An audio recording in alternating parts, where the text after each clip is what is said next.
A paz, querido, que a graça e a paz do Senhor seja sobre a sua vida, que o shalom de Deus seja sobre a sua vida, sobre a sua casa, sobre o seu ministério, sua família, seus negócios, enfim, sobre tudo.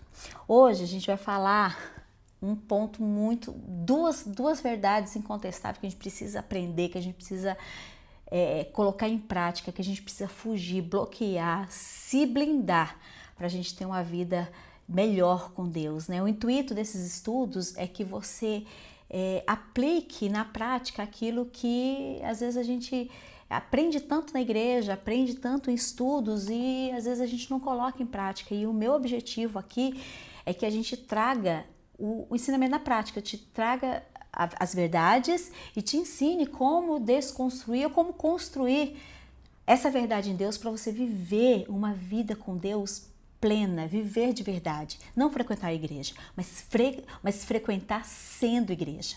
Hoje a gente vai falar de inveja e cobiça. São dois temas, um ponto super crucial, porque às vezes a gente pensa que a inveja, por exemplo, ela se expressa só ela só tem expressividade quando eu quero ter algo que não é meu, né? Ter algo que é do outro, e não é bem assim, né? Às vezes ela pode ser também um sentimento silencioso que fica lá no coração ao ver o outro vencer.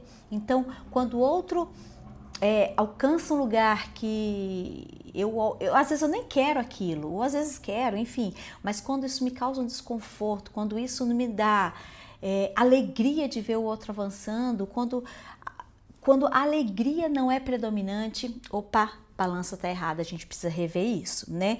E essa dor, né, que às vezes ela é muito velada, ela se revela, ela se expande, né, em várias áreas, e áreas essas que precisa de cura, porque se não curar, gente, eu falo para vocês, eu acabei de falar com uma pessoa sobre isso, que às vezes a libertação, pessoas que fazem seminário de cura e libertação, participam de cura e libertação no coletivo ou no individual, e elas não têm a vida mudada. Por quê? Porque elas não se permitem ser curadas na alma, e a gente precisa ser curada. Então uma alma ferida, ela vai arrebentar com todo o resto da sua vida, né? A inveja e a cobiça, por exemplo, são ferramentas de Satanás para deturpar a nossa identidade. E você sabe muito bem que uma pessoa sem identidade bem resolvida, ela vai ter muitos problemas, ela vai ter problemas de paternidade, ela vai ter problemas com Deus, ela vai ter problemas com o marido, com amigos, enfim, ela vai ter problemas, porque a identidade é o ponto zero de onde a gente se enxerga em Deus, né? Dois pecados que raramente são confessados, vamos combinar, né? Quantas vezes você já ouviu, não sei quantos líderes aqui estão assistindo esse vídeo, mas quantas pessoas em toda a tua carreira ministerial você viu uma pessoa chegar em você e falar assim: olha, fulano, eu quero confessar a você o pecado da cobiça. Olha, eu quero confessar que eu sou invejoso. Não é difícil? Eu acho que nesses anos ministeriais que eu tive, talvez duas pessoas no máximo. Não chegou a 5, garanto para você, mas para não ser muito pessimista, mas sei lá, 2, 3 pessoas no máximo falaram de inveja, nunca de cobiça. Cobiça é uma coisa que é muito, muito danoso. E a gente vê corroendo a sociedade, a gente vê corroendo pessoas, corroendo ministérios, corroendo famílias. E a gente precisa se alertar a isso. E esse é um vídeo para que você entenda, caia a sua ficha e você fala: não, eu preciso resolver isso, né? Olha o que a Bíblia diz em Provérbios, no capítulo 18, versículo 21. A morte e a vida estão no poder da língua. Você sabe muito bem desse versículo, é um versículo conhecido que é usado muito para tratar maledicência, né? Mas também é usado para inveja e para cobiça. Porque todo invejoso, ele fala, né?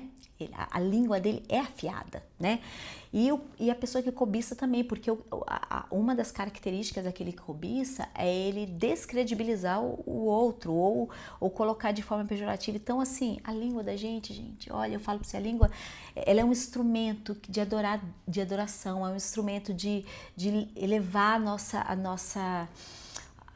espírito, a nossa alma, mas ela também é uma ferramenta que, quando pega para destruir, ela destrói, né?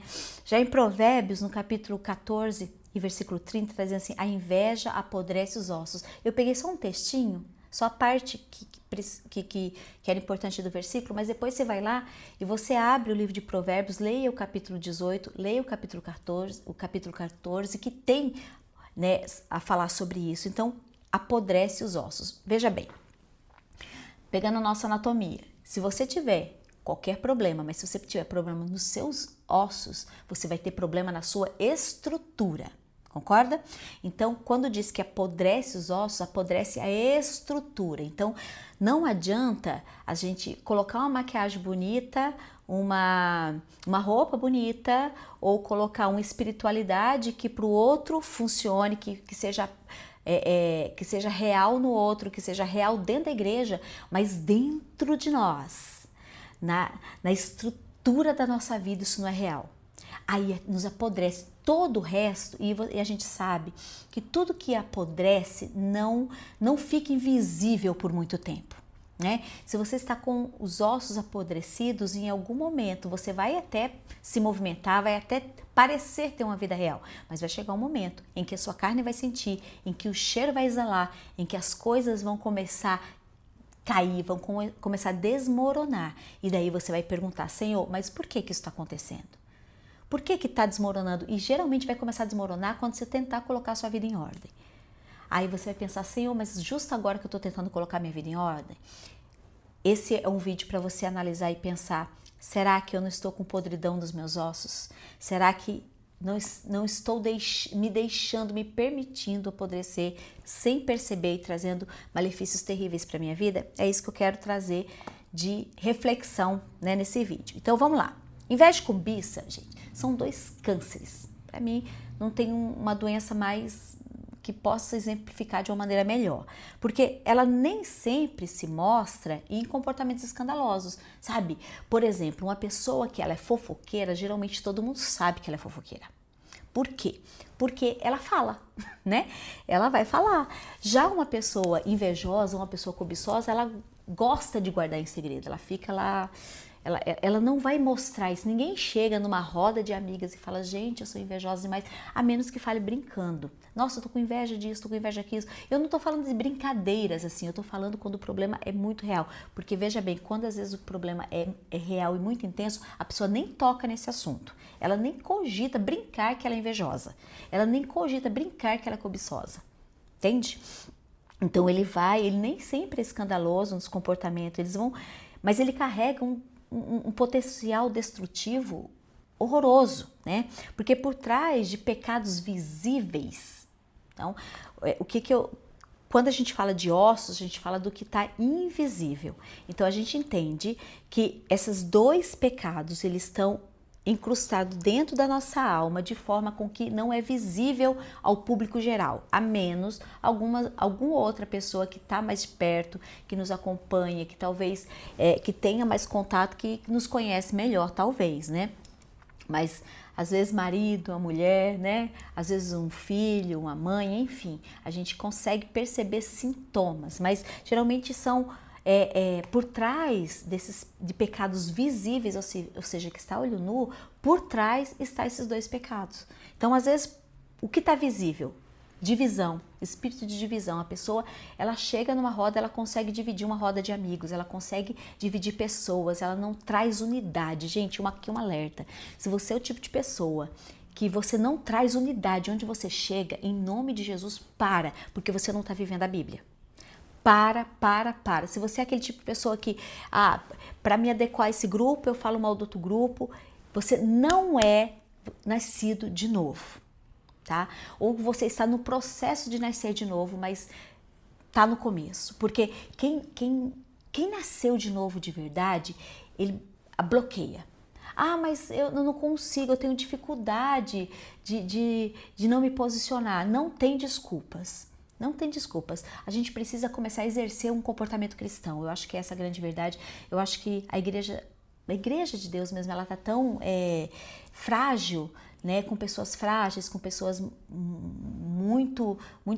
com muitos problemas emocionais, com muitos problemas espirituais, com muitos problemas em suas vidas, em suas casas, porque a gente deixou de dar atenção para o que a Bíblia ensina. A gente ouve, a gente entende, mas a gente não pratica. sabe? Você ouve uma pregação muito boa no domingo, mas não pratica ela, isso é um mal terrível, né? Então, o que está no visível? Divisão. Mas o que está no invisível? A inveja. Eu não estou falando que é, mas pode ser que esteja um grande percentual desses ingredientes aí, a cobiça e a inveja tá junto. Traições, por exemplo, é o visível, a traição é o visível, mas o que está invisível, né? Quedas morais, por exemplo, pessoas que elas vivem num padrão de caráter moral baixo. O que está por trás disso? Né? Porque às vezes é fácil a gente ver o que está na superfície, mas hoje eu te convido a ver o que não está na superfície, o que está embaixo, o que está por baixo, o que está causando o problema que está na superfície. É como se a gente ficasse a vida inteira tomando dipirona para uma febre, quando o problema é uma infecção que está nos nossos ossos. É isso que eu quero trazer para você, né? Então, o que está por baixo? Às vezes é uma cobiça e uma inveja que não foi tratada, que não foi curada e está ali causando problema, né? Então, agora eu vou separar o que é inveja e o que é cobiça para você entender, porque essas duas coisas, parece que elas se misturam e elas se emboloram, assim, sabe? Parece que é uma coisa, mas é outra, não. Eu vou trazer aqui muito claro para você ver o que é uma coisa e que é outra para você analisar, né? Primeiro ponto, vamos falar de um mito? Falando de inveja, o primeiro ponto que a gente vai falar aqui hoje é sobre inveja. O mito que a gente tem, inveja é querer o que é do outro, isso é um mito. A inveja nem sempre é isso e de verdade é a inveja mais ralé, mais leve é essa, porque o ponto principal não é esse. O que é inveja? A inveja é sentir dor ao ver o outro crescer, mesmo sem querer aquilo para si, mesmo às vezes nem quer aquilo que a pessoa tem, às vezes nem quer aquilo que a pessoa está vivendo, mas no fundo eu sinto uma dorzinha, sabe? Por ela estar vivendo aquilo que eu estou vivendo, que eu não estou vivendo. Mas aí você pergunta, mas você quer viver aquilo? Ah, não sei, eu acho que não, mas aquilo me incomoda. E eu vou trazer até de outra forma, às vezes você não sente dor, mas você sentiu incômodo. Mas por quê? Por que tá vivendo isso, sabe? Aí você começa a se questionar. Às vezes a gente coloca nomes bonitos. Nossa, isso me trouxe a uma reflexão. Será que não é inveja incrustada aí, né? Vamos trazer um exemplo aqui para você entender. Às vezes a gente vê pessoas, mulheres ressentidas. Vamos trazer, a gente está falando aqui mais com mulheres ressentidas por casamentos de outras pessoas que têm casamentos bem-sucedidos, e talvez elas sejam até solteiras. Eu não estou falando nem de mulher casada, eu não estou falando nem da inveja da mulher que tem um marido aquém do que ela, aquém, o que é aquém, se você não sabe, é que tem uma distância, aquém, né? Não está, eu queria que meu marido estivesse aqui e ele está aqui, ou seja, ele está aquém do meu desejo, entende? Então, às vezes eu não tô falando nem desse tipo de inveja, da gente olhar um casamento de outra pessoa, né, e olhar aquilo e falar, nossa, eu queria que o meu casamento fosse daquele jeito. Eu não tô falando desse tipo de inveja. Às vezes eu tô falando de pessoas que nem são casadas, mas ela olha para uma amiga, uma pessoa, um conhecido, que tem um casamento bem resolvido, tem um casamento edificado, e ela olha aquilo e aquilo causa um incômodo, né, ela fica ressentida. Eu não tô falando de você ter um casal onde você olhe para esse casal e você fala assim, poxa vida, eu queria que meu casamento fosse daquele jeito. Quando eu casar, eu queria que fosse daquele jeito. Ou então, eu quero levar o meu casamento para esse padrão. Isso não é inveja, isso é você ter alguém como um alvo, né? Uma pessoa que tem uma vida pautada nas escrituras, que tem uma vida feliz, e você fala assim, não, se eu chegar naquele nível, tá muito legal.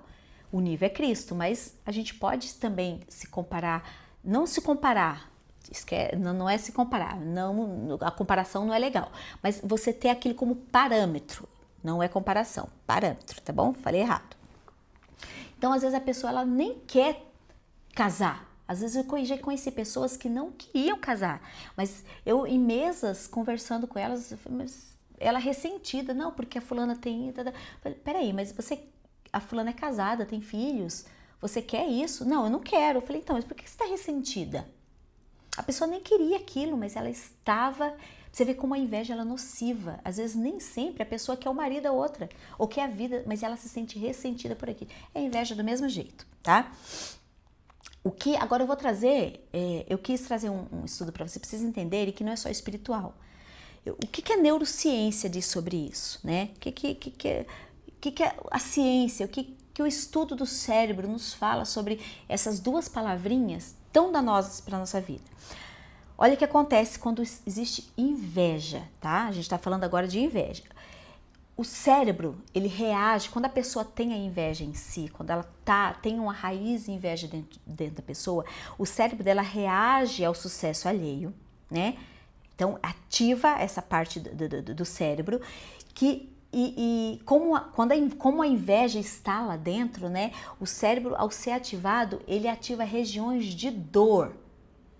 É como se a pessoa estivesse sendo maltratada, como se ela tivesse recebido uma palavra que colocasse ela para baixo. A ativação cerebral é uma ativação de dor. O cérebro fica ativo na região da dor. Ou seja, se a pessoa tiver baixa estima, então, se a pessoa tiver vivendo uma fase que está para baixo, ou ela tiver problemas de rejeição, por exemplo, isso aí bate no cérebro no nível tão forte, tão grande, que a pessoa chega a sentir dor física.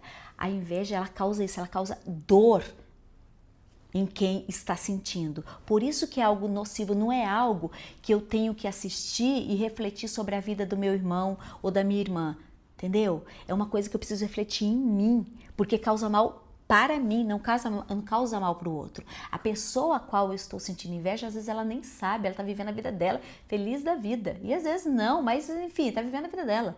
E a gente aqui com o nosso cérebro comprometido, ativado as funções de dor e sofrimento. Então, por que você acha que às vezes existe tantas pessoas em depressão, em momentos de dor, assim, largado? Porque ela não entendeu onde está a raiz. O que eu estou querendo trazer hoje aqui para você é raiz, né?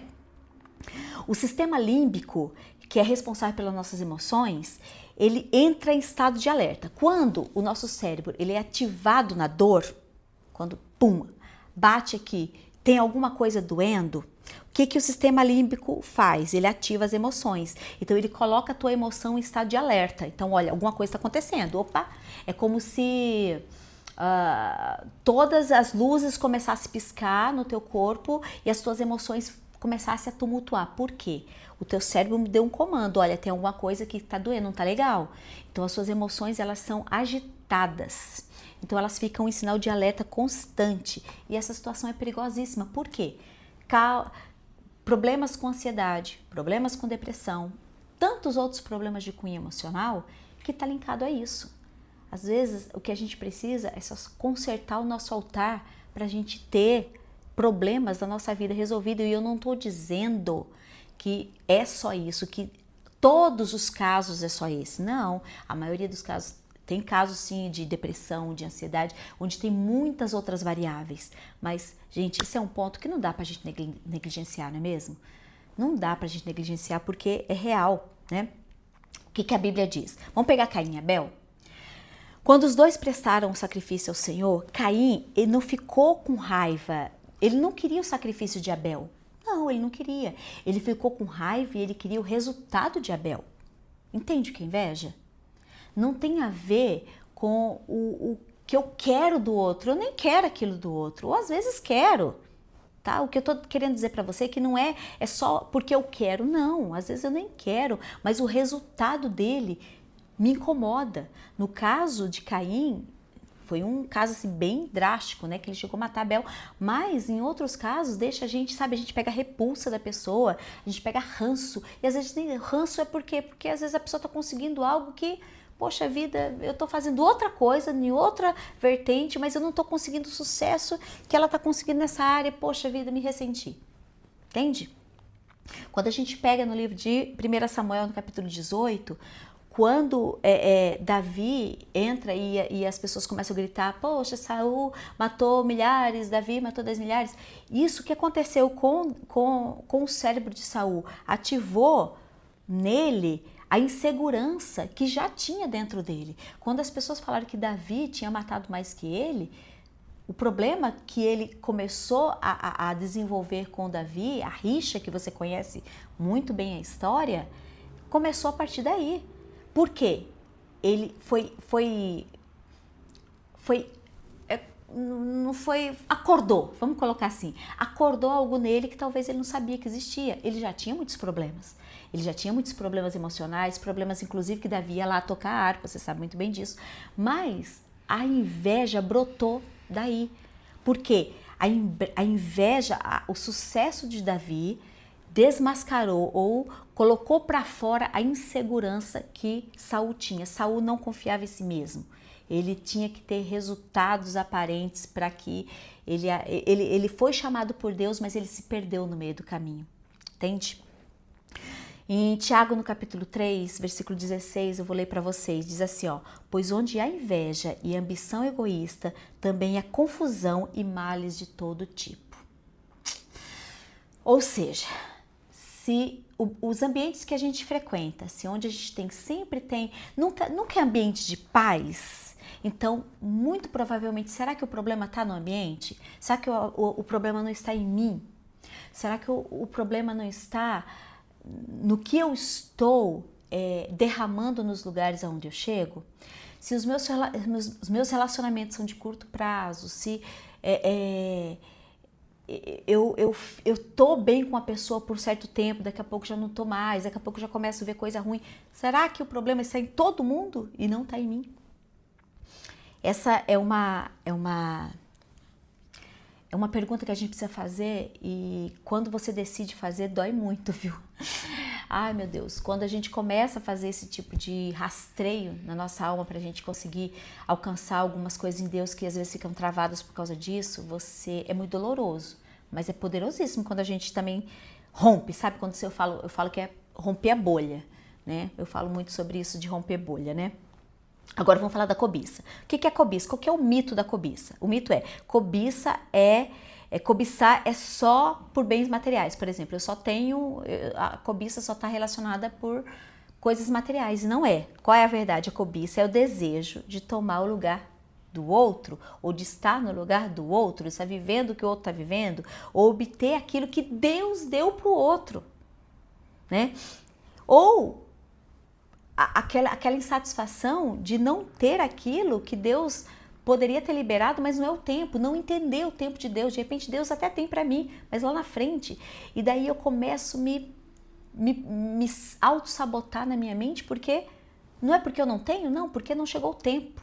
Tudo isso é cobiça, né? Agora, eu falo assim, quando a gente vai falar de exemplos práticos, eu gosto de trazer isso para a praticidade, mas, gente, acontece com todo mundo.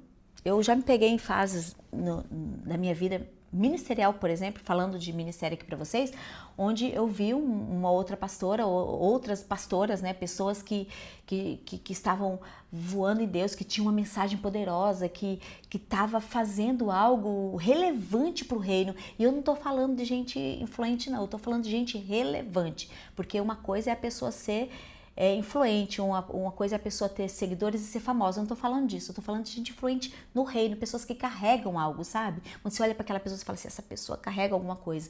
E você vê isso e fala, poxa, eu queria ter aquilo. E eu não percebi que aquilo era a raiz de cobiça que estava dentro de mim, isso foi me matando.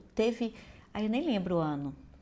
Não lembro o ano, mas foi um dos piores anos que eu fiquei tendo que trabalhar isso praticamente o ano todo em mim, porque quando eu pensava que eu vencia, daqui a pouco voltava de novo. Quando eu pensava que eu vencia, voltava de novo. Então foi terrível, foi até o ponto que eu tive que realmente me posicionar em Deus e romper isso definitivamente. Nossa, hoje eu quero o que Deus tem pra mim. Ponto, né? O que a neurociência explica a respeito da cobiça? A cobiça, vamos lá, o que eu expliquei sobre a inveja? A inveja, ela ativa uma área no cérebro que é responsável pela dor, não foi isso? Ok. A cobiça já é o contrário, ela ativa uma área no cérebro que é a área de prazer. É o contrário. Então, ela não, você vê que elas têm danos iguais, mas elas agem de forma diferente. Cientificamente falando, a cobiça, ela ativa a área de prazer no cérebro. Aí que acontece? Acontece que ela é semelhante aos vícios químicos, por exemplo. A sensação de um vício químico. Sabe quando eu quero muito uma coisa, parece que eu desejo. Ai, não, eu tô batalhando para ter aquilo. Na verdade, não. Você tá com o teu cérebro totalmente comprometido, querendo uma coisa que não é para você. Entende? Quando uma pessoa, ela cede a esses desejos desordenados, o cérebro dela fica viciado. Sabe? É a mesma coisa que, como eu falei, não lembra um vício químico? O vício químico, ele vai viciando, por isso que a pessoa não consegue, tem dificuldade de sair. Então, a pessoa, quando ela vai cedendo essa parte, por exemplo, eu cobicei isso hoje, mas tudo bem, isso não é problema nenhum, e amanhã outra coisa, e amanhã outra coisa, e amanhã outra área. Chega uma hora que o meu cérebro está viciado, né? E eu fico uma pessoa condicionada a um estilo de vida de insatisfação. Você já esteve ou conhece pessoas que elas são insatisfeitas em tudo? Então, se elas têm um carro X e você for conversar com elas e vai falar, e está feliz? Ela vai falar assim, tô muito feliz, mas eu não tenho aquele outro. A pessoa, ela consegue um trabalho e daí, você tá feliz? Não, graças a Deus. Ela até fala bonito no começo, mas no final da fala dela, ela coloca o que realmente está no coração dela, a cobiça que tá lá. Mas eu não tenho aquilo, mas sabe? Isso é perigosíssimo porque você condiciona o seu cérebro. Isso que eu tô falando, não tô falando de religião, não tô falando de espiritualidade, eu tô falando de ciência pura. Você vai condicionar seu cérebro a ser uma pessoa eternamente satisfeita. Então, tudo que Deus der para você não vai ser o suficiente para te fazer feliz. Você não vai ser uma pessoa grata, não vai ter gratidão nos teus lábios, não vai ter... Vai ser tudo bagunçado, vai ser tudo difícil, vai ser tudo... parece que o teu momento de contentamento quando você receber uma bênção, ele dura apenas dias ou semanas, não é uma coisa que vai durar bastante tempo, sabe? Você não consegue segurar o contentamento com as suas mãos, né? Vamos falar agora falamos em termos, né, científicos, vamos falar na Bíblia. Segundo Samuel, Davi cobiçou Batseba, não é? Mas ele cedeu, por isso que eu falei de quando o cérebro ele entende que você cede a isso, ele vai te condicionando a mais, né? Ele vai falando, olha aqui. Então ele cedeu e quando ele cedeu, ele foi galgando novos pecados. Então esse ceder à cobiça levou ele ao adultério, que levou ele a uma conspiração de planejar um assassinato de uma pessoa, porque são dois pecados diferentes. Na verdade, são três pecados aqui: o adultério, o planejamento e o assassinato, né? Então, primeiro ele cobiçou, depois ele adulterou, depois ele planejou, ele arquitetou e depois ele mandou assassinar Urias, né? Acã, por exemplo, Acã é um caso que, gente, é muito...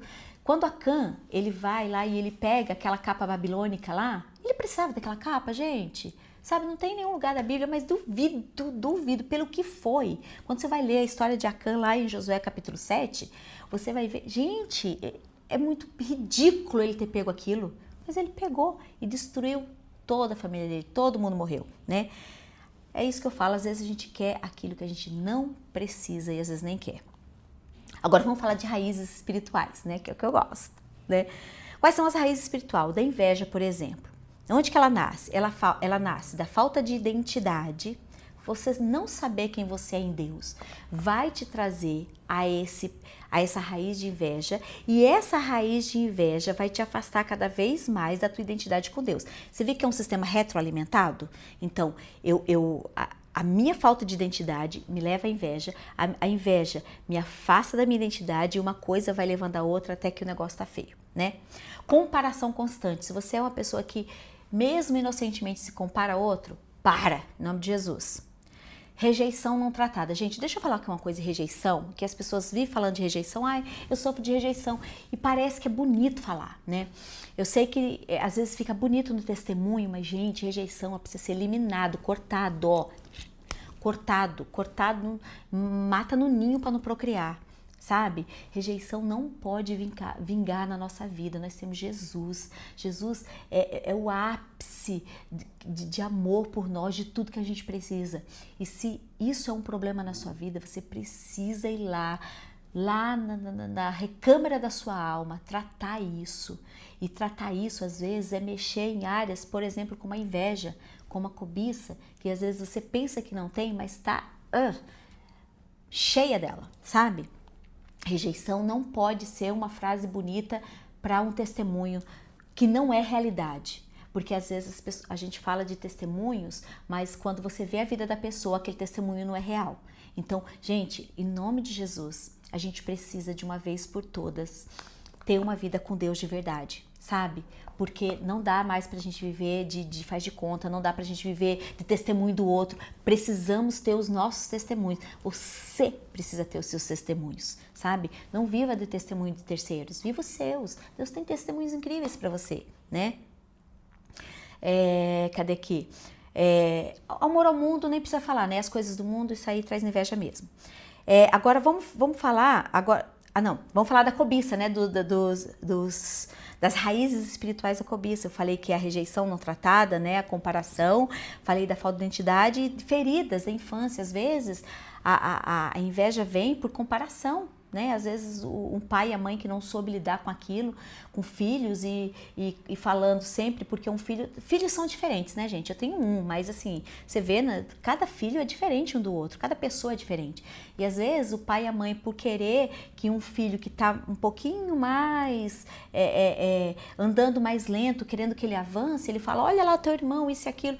Isso vai criando na pessoa uma raiz de rejeição, às vezes uma raiz de inveja, uma raiz de cobiça pelaquilo que o irmão vive.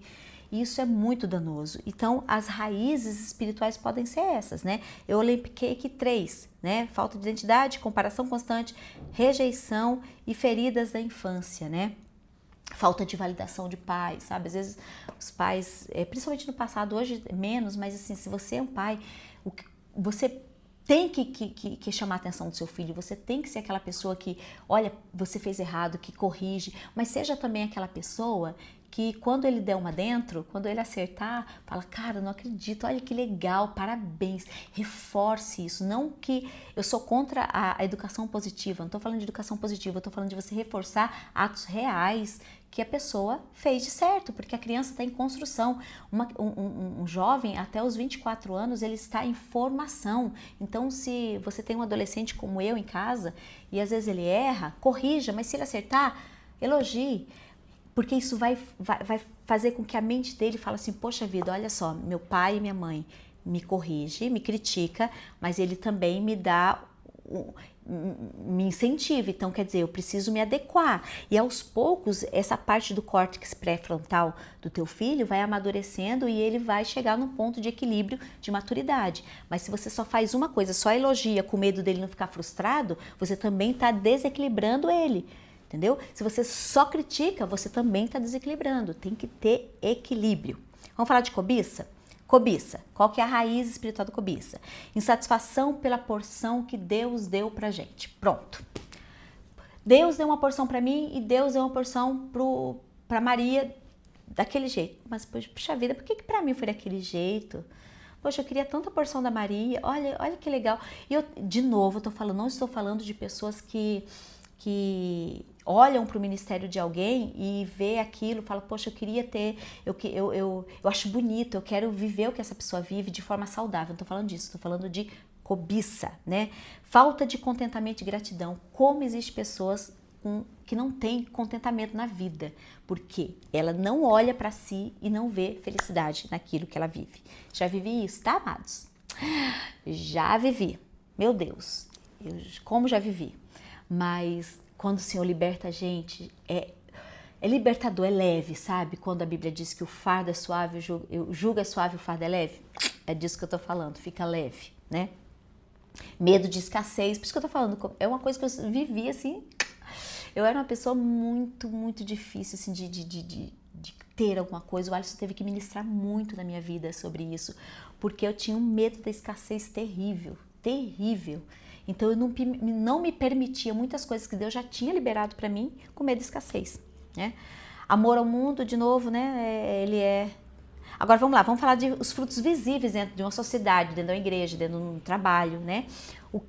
Como que você vê esses frutos da inveja e da cobiça palpáveis dentro do lugar onde você está inserido? Na igreja, na sociedade, no trabalho, na família. Sim, na família também tem invejosos e cobiçosos, né? Não precisa nem falar. Vamos falar agora da inveja. Líderes que se sabotam. Não importa se é dentro da igreja, se é no escritório, se é na fábrica, não importa. Se os líderes se auto-sabotam, é sinal que existe inveja ali. Ponto, né? Mas como que eu sei que eu estou sabotando o outro? Quanto o fracasso do outro, não é que o fracasso do outro me deixa feliz, mas ele me deixa assim, ainda bem que não fui eu. Pode parecer uma fala boba, mas será que não tem por trás uma raiz de inveja aí? Gente, eu não tô aqui, o objetivo desse vídeo não é acusar, mas é trazer reflexão, tá? Que você reflita sobre aquilo que você está vivendo, tá? Líderes que se sabotam, é notório que existe a raiz da inveja aí. Falta de comunhão. Eu não quero me relacionar com... Eu só me relaciono da minha igreja, por exemplo, com o grupo 1, com a pessoa 1, 2 e 3. O resto não quero. Não quero. Gente, por que não quer? Porque nós somos um corpo, né? Se nós somos um corpo, a gente tem que ter harmonia com todo mundo. Não tem essa. Eu sei que tem afinidades, eu não tô tirando da equação isso. Afinidade tem sim, mas vamos lá? Tem hora que não é só afinidade, né? Tem hora que não é, vamos ser sinceros, né? Ministérios que se dividem, sabe? Quando ministérios competem, às vezes é muito claro a gente ver isso em eventos, por exemplo. Vai fazer um evento na igreja, vamos falar nessa seara da igreja, que é uma seara que todo mundo conhece. Vai ter um evento na igreja, aí o ministério eu vou fazer o meu. Se o outro não fizer, não, mas isso aí é meu, não, o outro não fez, tô nem aí, mas por que o outro não fez? Às vezes não conseguiu, às vezes tem tantas variáveis, gente. Porque é preguiçoso, a gente já taxa já. E ao invés de todo mundo trabalhar para que tudo seja benéfico, que tudo seja para a honra e glória do Senhor, a gente acaba se nocauteando entre si, né? Inveja. Vidas que se amarguram. O invejoso nunca é feliz plenamente. Não é. Ele vai ser sempre ele pode viver fases, pequenos momentos de contentamento, mas a maioria vai ser de amargura. Cobiça, vamos falar de cobiça agora. Né? Quais são os frutos visíveis da cobiça? Pessoas que vivem além de seus limites, por exemplo. Vamos falar de finanças? Pessoas que têm as suas finanças X, mas vamos lá. Ela olha para o outro e ela fala assim, poxa vida, eu tô bem aqui, meu estilo de vida é esse, mas poxa vida, a irmã ali tá com uma bolsa de marca e eu não tenho. Aí eu vou lá, eu não tenho dinheiro para aquela bolsa, mas eu vou lá e compro. Aí eu me divido no cartão, fico devendo as lojas, causa um péssimo testemunho pro reino de Deus, porque dever é pecado. A gente não pode comprar aquilo que a gente não pode. Se não pode, não compra. Se não pode, não faz aniversário. Se não pode, não vai viajar. Se não pode, não compra o tênis novo. Se não pode, não troca de celular. Simples assim. Agora, a gente faz porque a gente olha no outro e a gente fala assim, mas todo mundo tem, eu mereço. Cobiça, amado, cobiça. Sabe, às vezes outra coisa que é uma cobiça e ainda é uma cobiça com um acréscimo, né, que eu falo que é um agravante, que é o pecado meu Deus do céu. A pessoa, ela não tem dinheiro para comprar uma determinada roupa, por exemplo, uma determinada marca, aí ela vai lá e ela compra falsificado. Aí ela tá alimentando o cérebro dela com cobiça, amargurando a alma dela e cometendo pecado. Porque se comprar coisa falsificada, gente, é pecado, tá bom? Eu não sei se a gente gosta de trazer instrução. Gente, não é. A Bíblia diz, é César o que é de César. Se uma marca ela paga lá a patente dela, ela criou aquela marca, ela paga os impostos dela, não importa se é abusivo, não importa. Mas não vale. Pastora, mas o governo que cobra muito imposto. Pastora, mas aquela marca, tá vendo? Não vale pagar R$200 naquela camiseta. Então eu vou comprar aqui por 20. Então você não compra da marca, meu querido. Porque aquela pessoa que está vendendo por 20, ela está comprando do mercado clandestino, ela está mandando fazer, não tá, se não é correto perante a lei dos homens, imagine perante a lei de Deus, é pecado. Então, se você não tem dinheiro para comprar algo original, compre um sem marca, similar talvez na aparência, mas que não tenha marca, mas não faça isso não viva além dos seus limites não, né? A gente vê aí gerações se desfazendo porque elas querem imitar padrões que às vezes o outro nem tá vivendo, que só tem na internet, só tá passando uma imagem e ela compra aquilo como verdade, né? Entenda uma coisa, em nome de Jesus, para a gente já finalizar. O inimigo não precisa te matar. Ele só precisa te injetar com o vírus da inveja e da cobiça. E ele vai te destruindo aos poucos por dentro. Você vai continuar indo na igreja, você vai continuar fazendo tudo que você faz, só que não tendo felicidade e vida abundante. Vamos pegar agora o plano de libertação. Falei tudo isso e agora como que a gente faz para se libertar desse trem, né? Porque isso é mais importante. Primeira etapa é o confronto pessoal. Gente, confronto pessoal tem que ter, né? Ore e ore muito.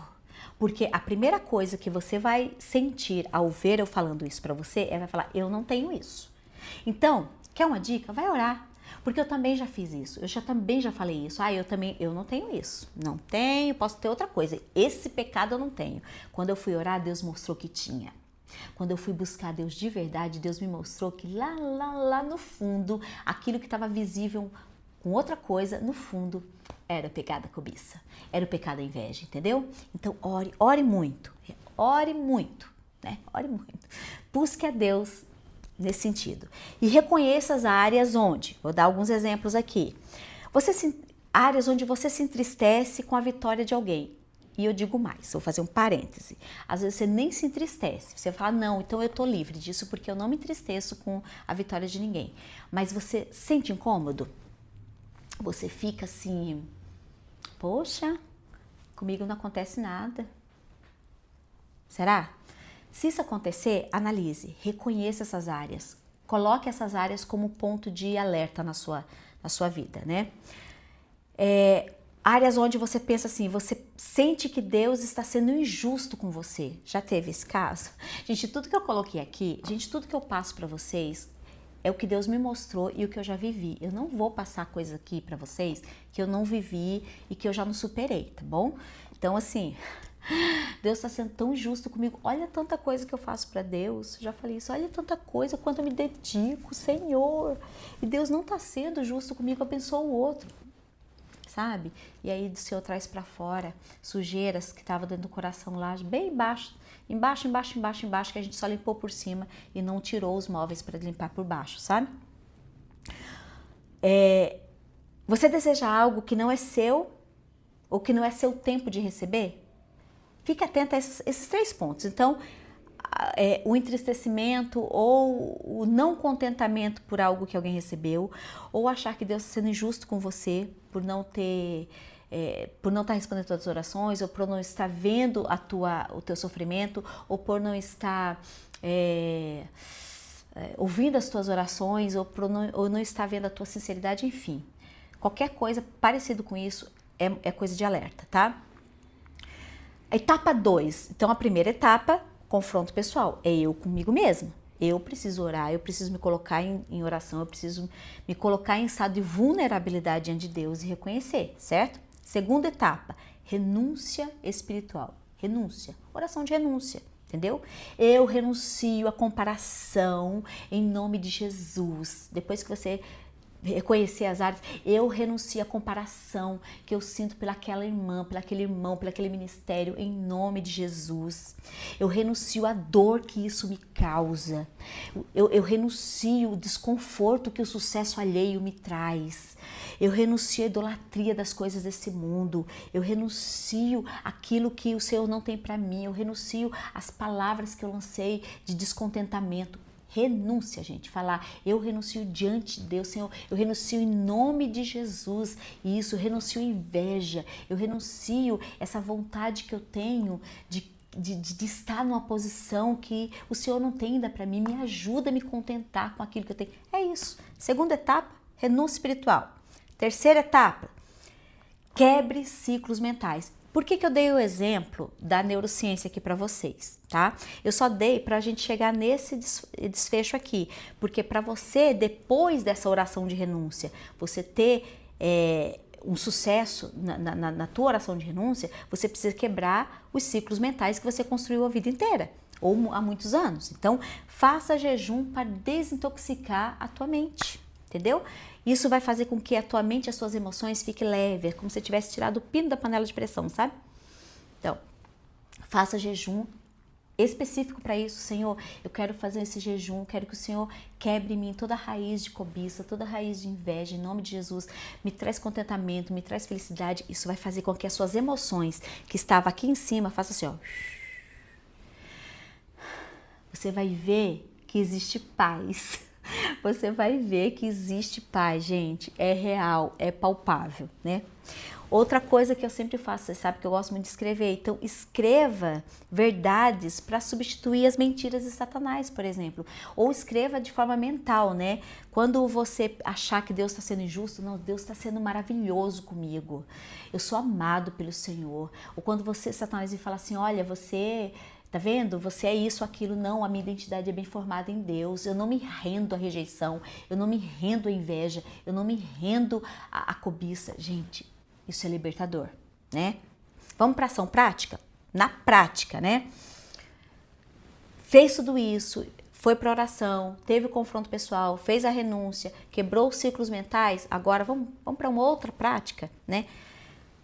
Chegue em alguém que é de sua confiança, um líder espiritual, que é da sua confiança, e confesse isso para ele.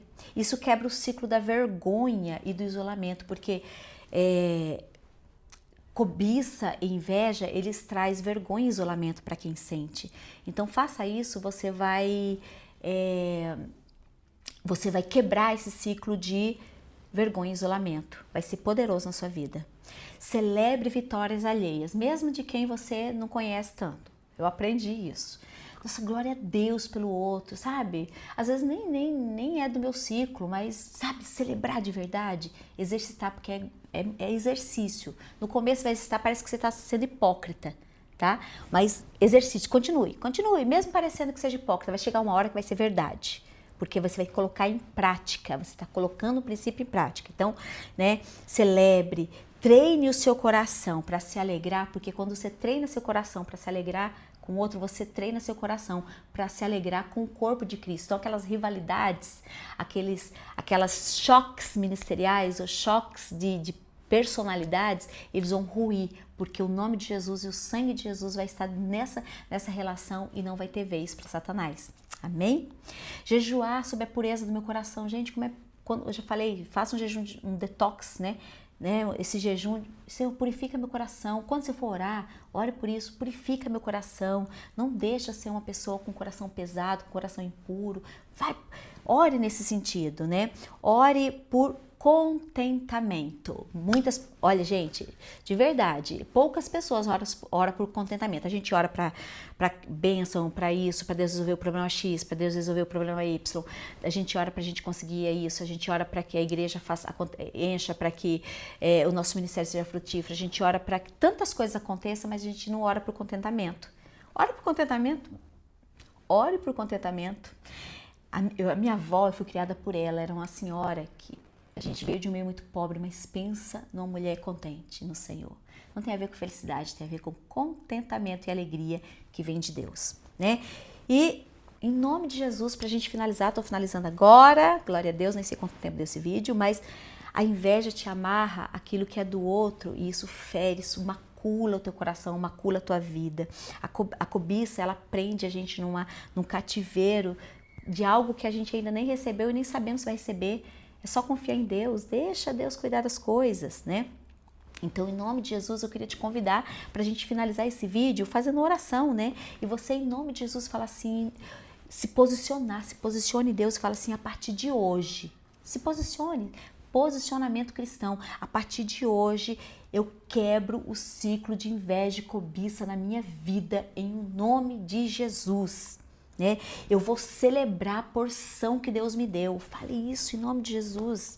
Eu renuncio à dor, eu renuncio à falta de contentamento, ao vazio de me comparar com outra pessoa, ao abraço falso que eu vivi e que eu me amarrei nisso e que eu fiquei presa nisso. Eu quebro isso em nome de Jesus. Eu me apego agora aos propósitos eternos em nome de Jesus.